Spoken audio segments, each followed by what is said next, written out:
Hey guys, I'm Morthadon and we are back for Fire Force Season 2, Episode 9. So, I mentioned this in a lot of my other videos, but not in this one yet. I was sick last week, I took a week off, but I did record ahead, so you guys won't notice any kind of interruptions.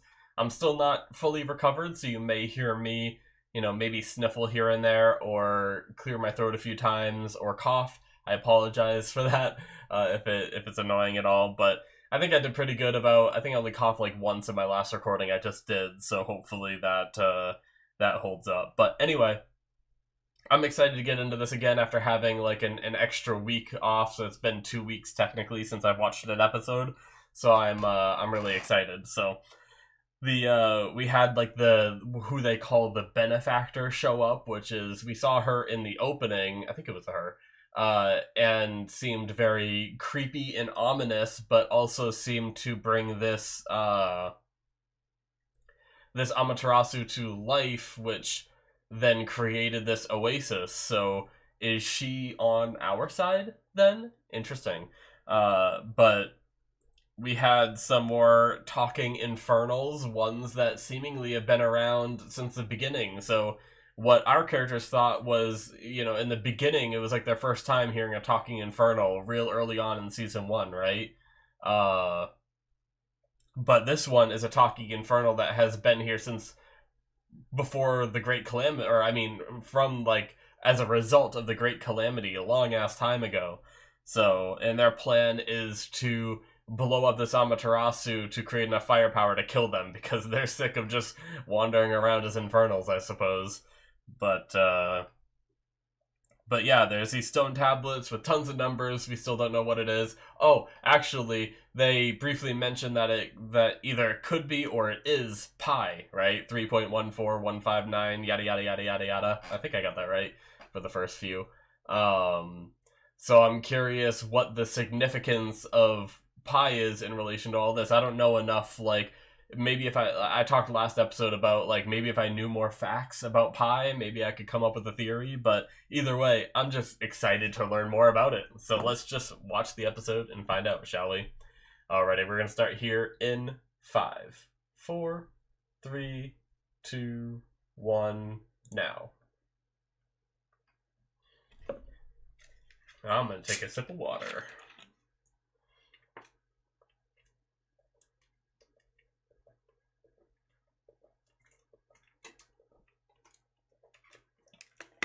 Prologue. We don't usually get that.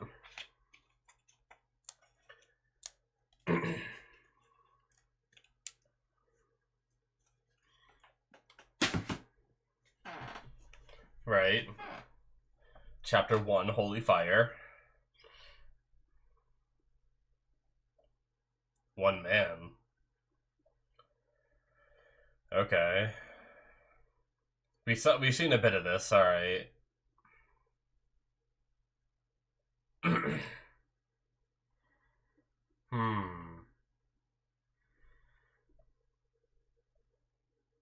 Amaterasu.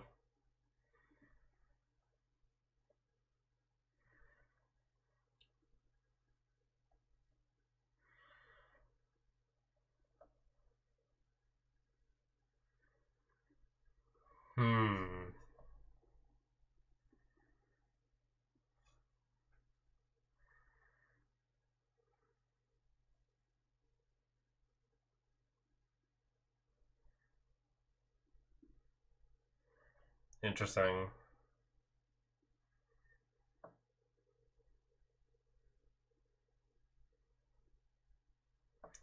Oh, some crazy animation on that light.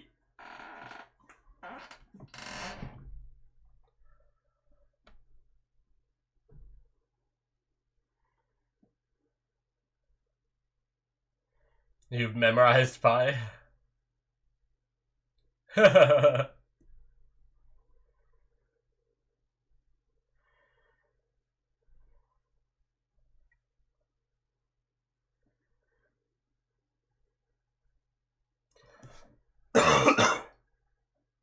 Excuse me.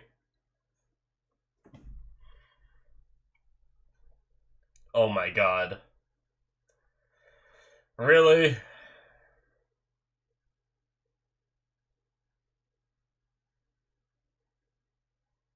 What is pie?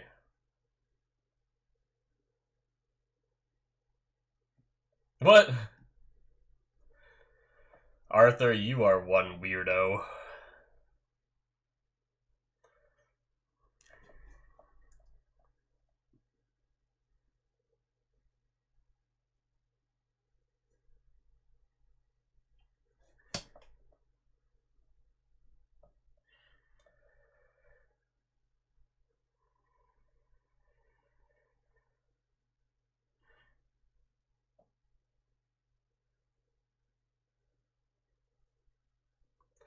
I'm excited to get into this again. It was hard taking a week off. I've been enjoying it.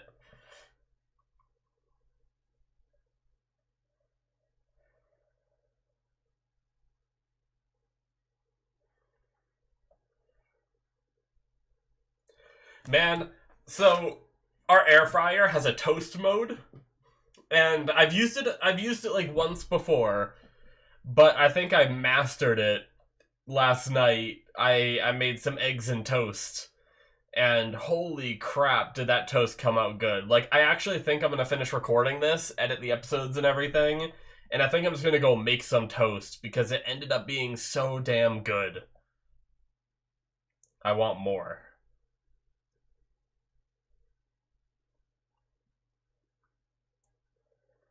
The core. Alright.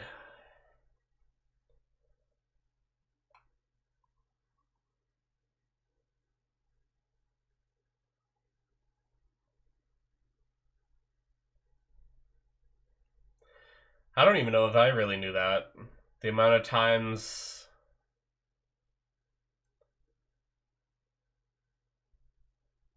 Hmm.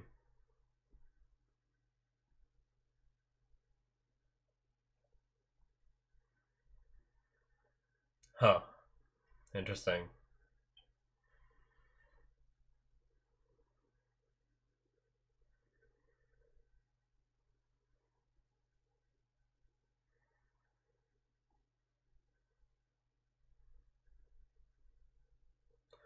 Yep, but this entity... Can you speak to it?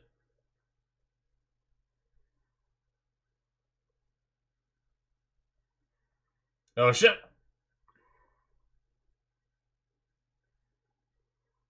Nice.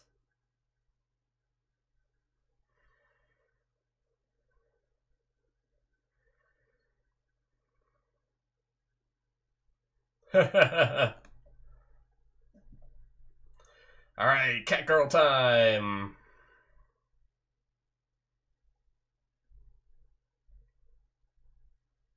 Pretty cool shot.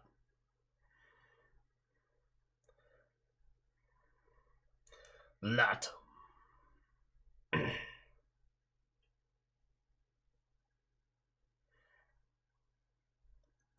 The doggies too!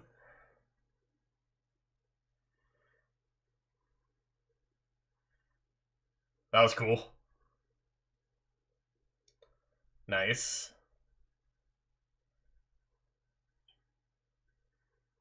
Jeez.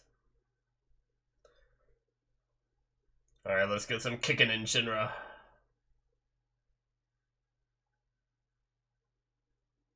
Nice. Nice going, hero!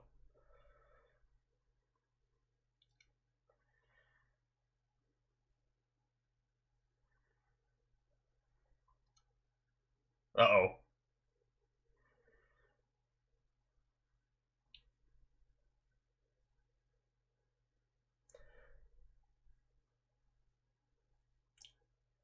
Oh shit! Juggernaut! What a hero!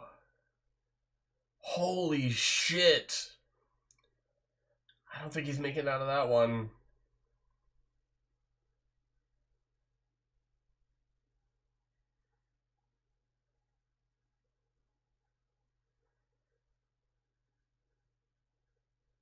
Oh my god.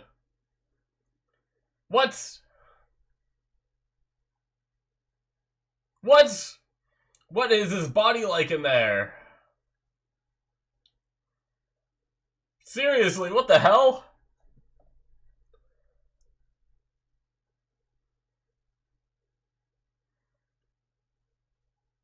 He's had it for sure this time. What? What happened to the hole in his chest? What?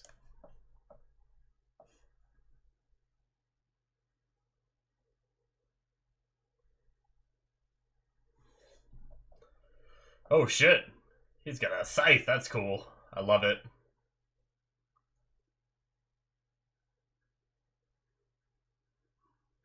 Scythes are such cool weapons, man.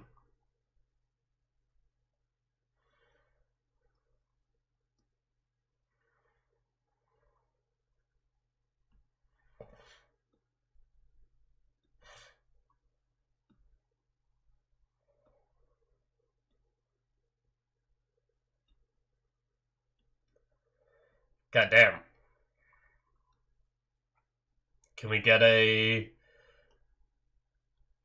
Dola link to power him up from random benefactor?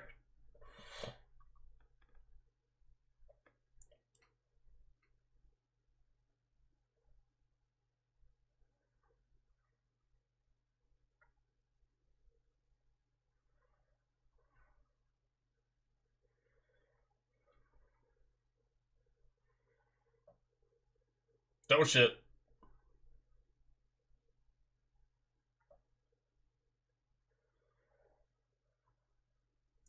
Damn. So cool. Yes, give him power.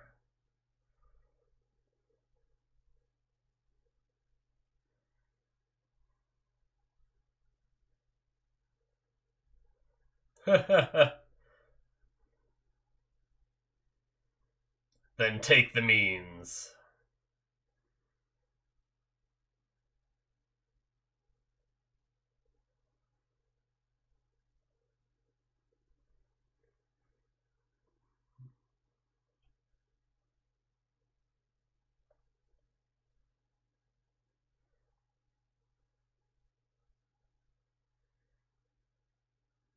Is she the core?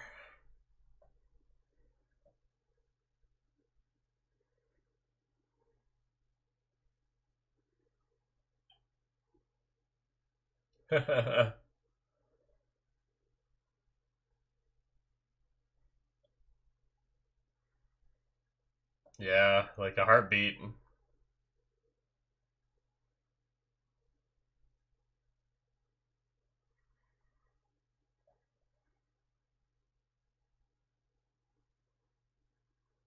Right.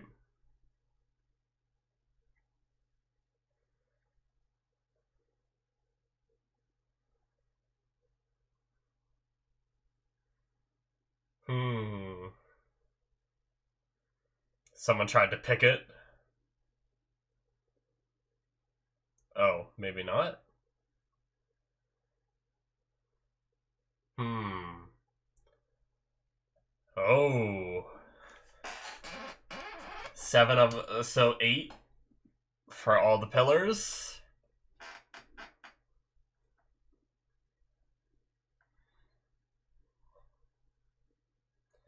White feathered arrows. Sacrifices.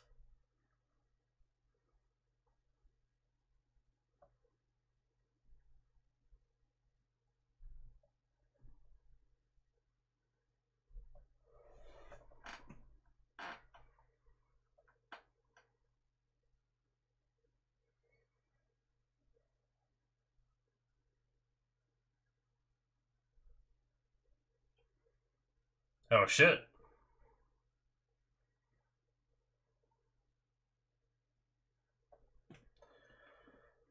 Well, that was one of my theories, that there could be a person inside powering it. I talked about this, but it seemed like she just came here and like waved her arms and activated it. It didn't seem like she went inside it, but I guess maybe she did. Well, damn. The theory I threw away after one of the previous episodes, back on the table, baby.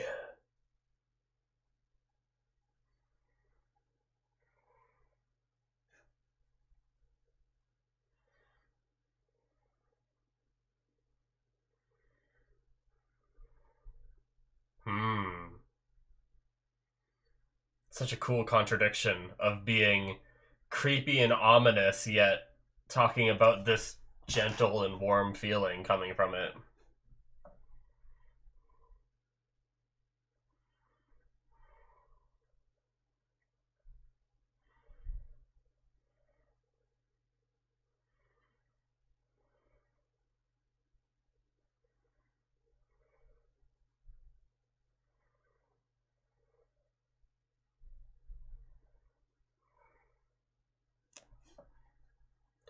Alright, he's gonna try to link with it more, get the power from it.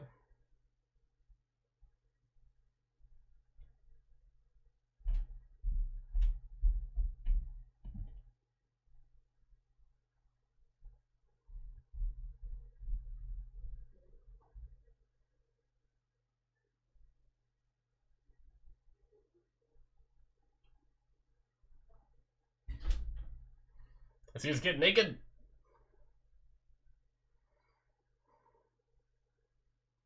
They just take a shirt off, okay. Oh shit! Oh shit! That's cool. I love it.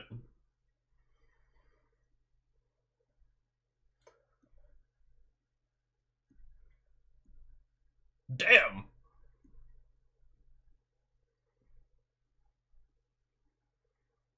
Still not the strength to defeat it, though, even with this, right? Jeez. Because he would have done it if he could beat it with this. Just keep chaining combos.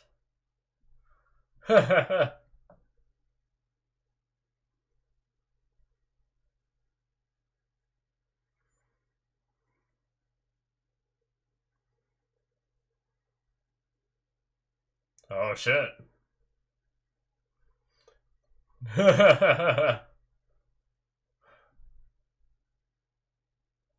He is going ham.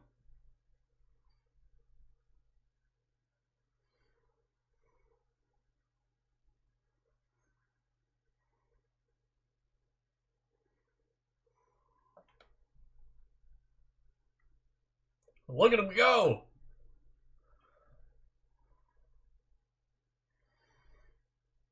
Damn. That's so cool.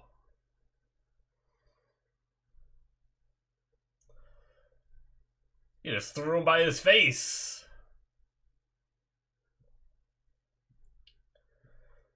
Just don't give him a chance to react, I guess.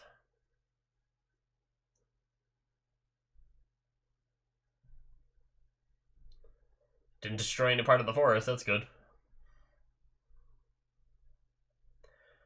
Alright, I hope Shinra's doing his thing while this is going on.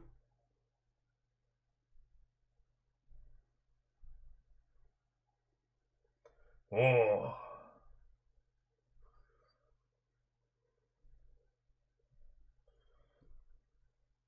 Damn.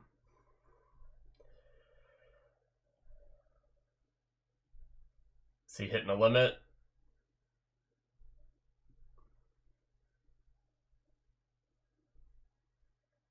Yeah.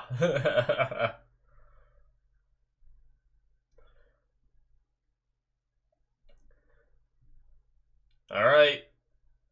Everyone, buy some time.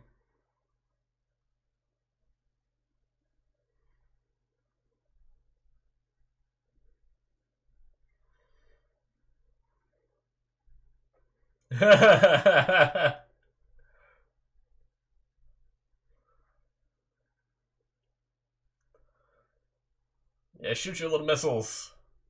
Oh my god, look at him flap his arms. Damn little chicken.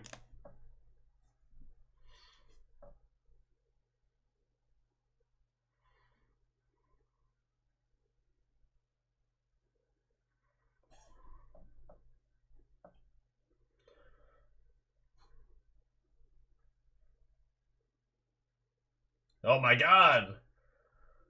Don't, jeez. Don't burn yourself out. The overheating that can happen to them. I'm sure he knows his limit, though.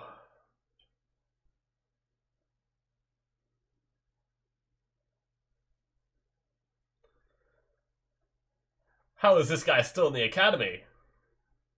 Well, I don't think he is anymore, right? But damn.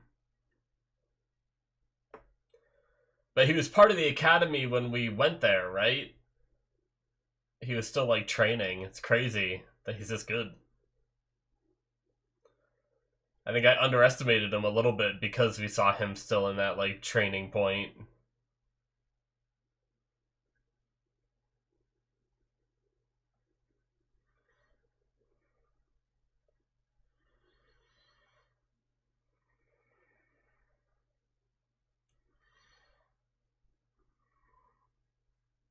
Yeah.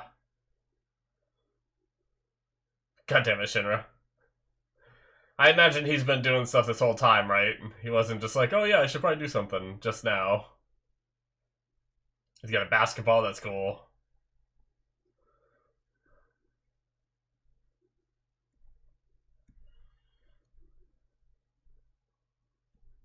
Wow, he had a hard time repelling it. That's awesome.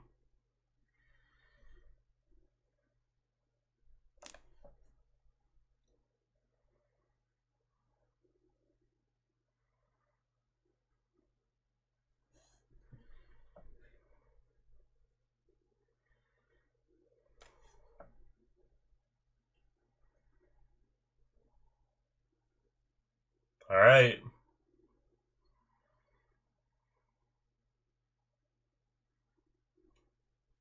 Interesting.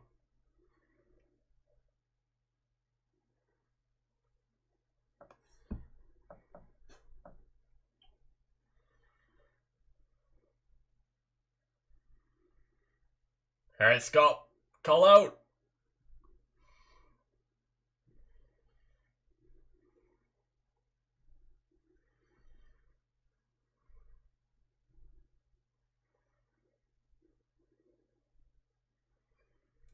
Alright, will it reach?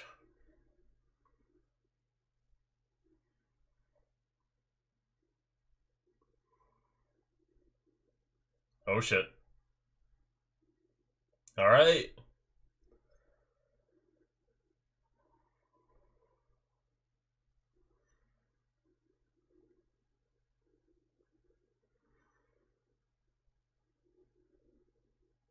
Ah, shit. Not enough power to fight. Well, what do we do now?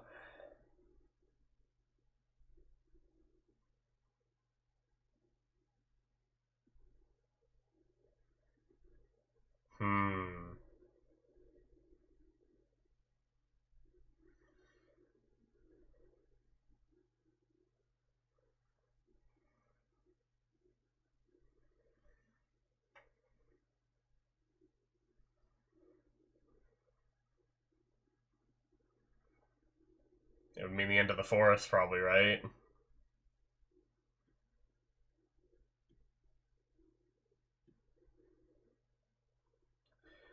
He's super speed.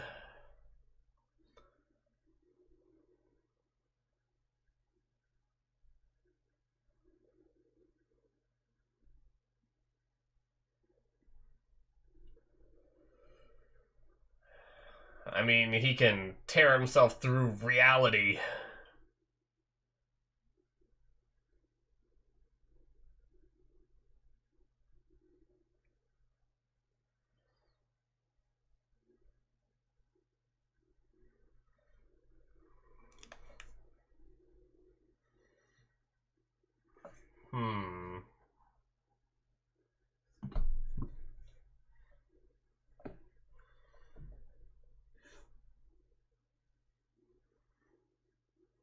That face. Ah, that's the end? Really?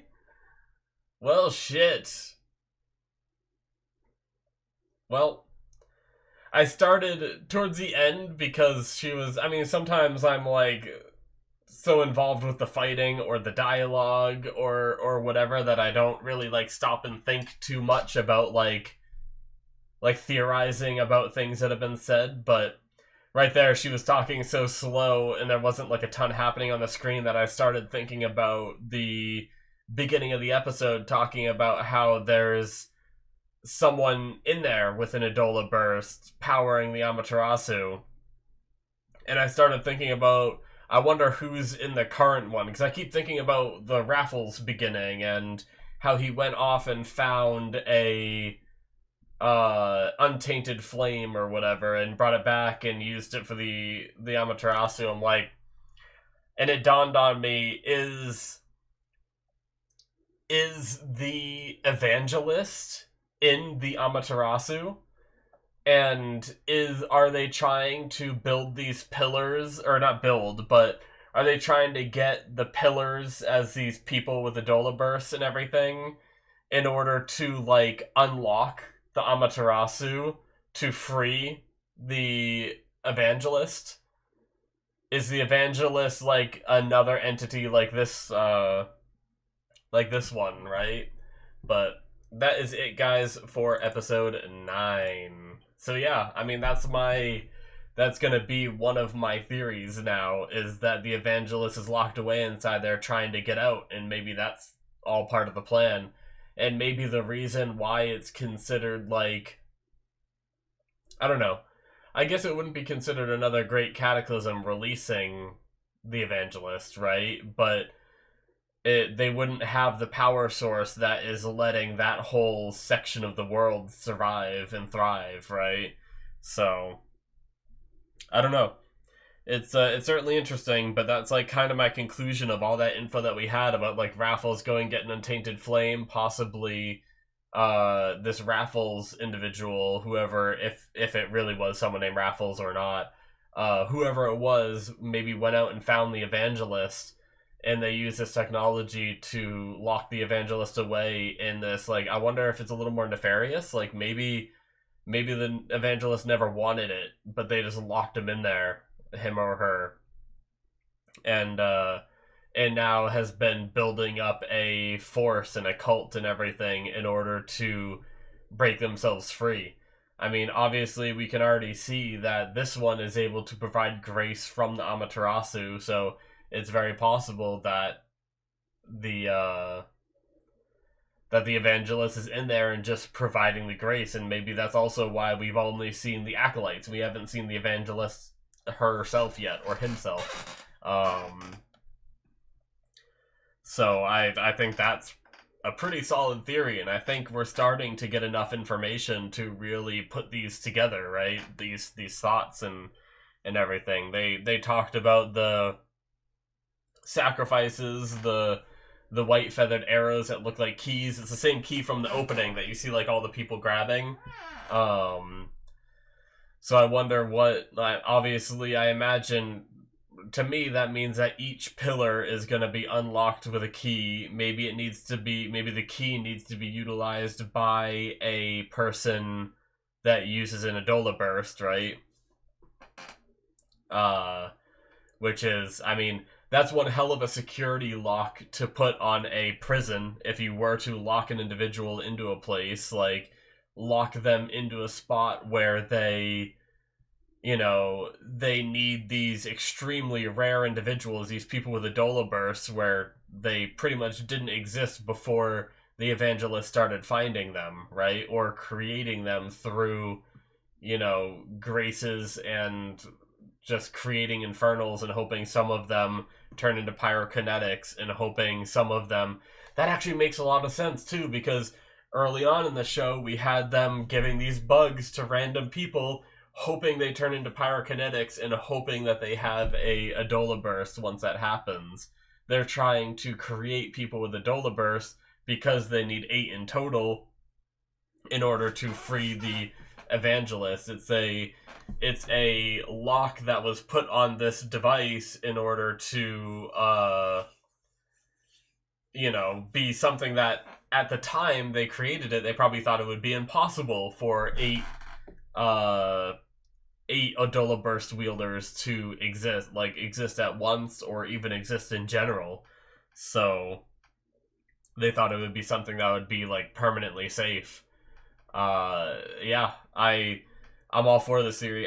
It still could be that part of my theory is right. Like, it very well could be that that's how the locks work, right? With the Dola Burst users needing to wield the keys.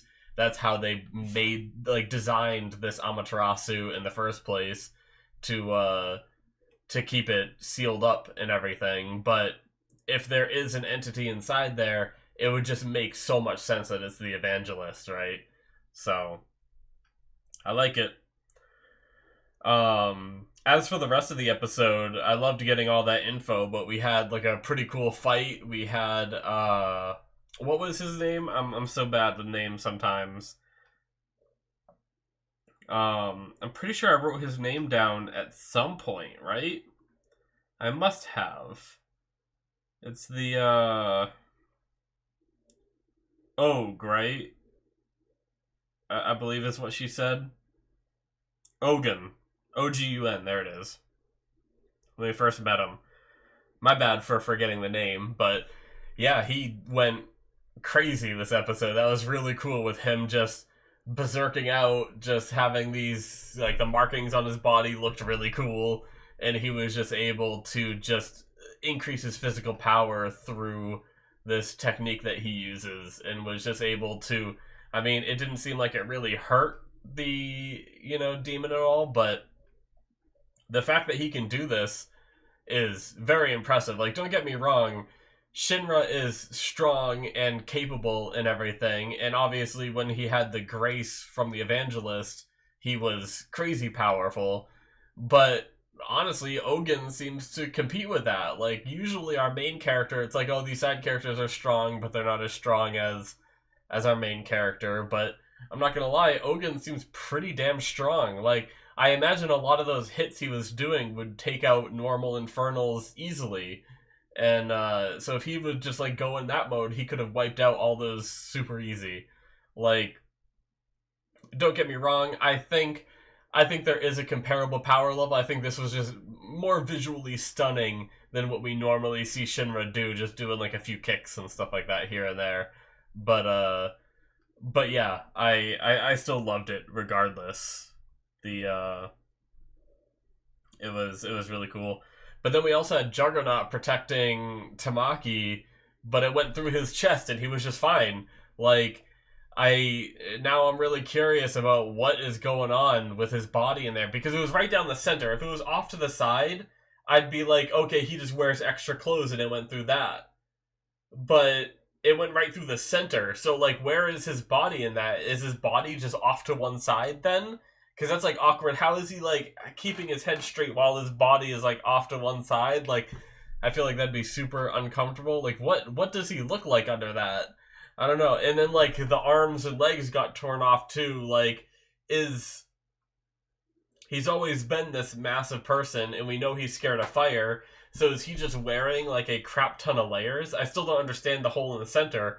But if he's just wearing a crap ton of layers, maybe that explains, I mean, that pretty much explains why the arms and legs, that part I could understand.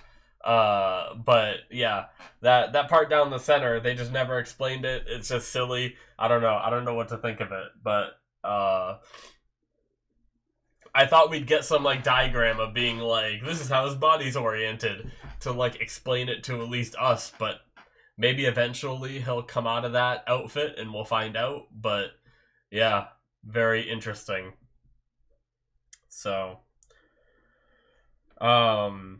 they talked about pi, but they didn't really go into, like, they still don't know. Like, they talked about, like, the meaning of pi and stuff like that, but they still, like, I think are a little confused as to how it correlates to this, like, Amaterasu, or, they call this one the Tabernacle and everything.